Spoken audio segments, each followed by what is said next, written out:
নমস্কার, আশা করি আপনারা প্রত্যেকে ভালো রয়েছেন এবং সুস্থ রয়েছেন।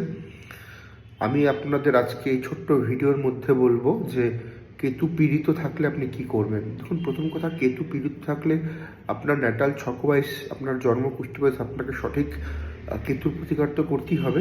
এছাড়া কিছু ঘরোয়া নিয়ম দিচ্ছি, এগুলো কন্টিনিউয়াসলি করুন, ভালো প্রভাব পাবেন।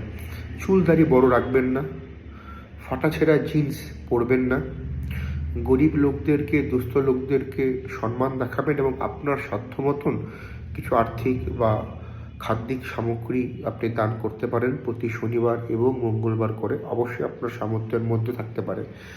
প্রতি অমাবস্যা এবং পূর্ণিমা, মাসে একটা অমাবস্যা পড়ে, একটা পূর্ণিমা পড়ে, এই দিন সূর্যর অস্ত যাবার পরে কিছু খাদ্যদ্রব্য বয়স্ক কোনো মহিলা বা পুরুষকে দান করে দিন। কন্টিনিউয়াসলি করুন, ভালো ফল পাবেনই পাবেন।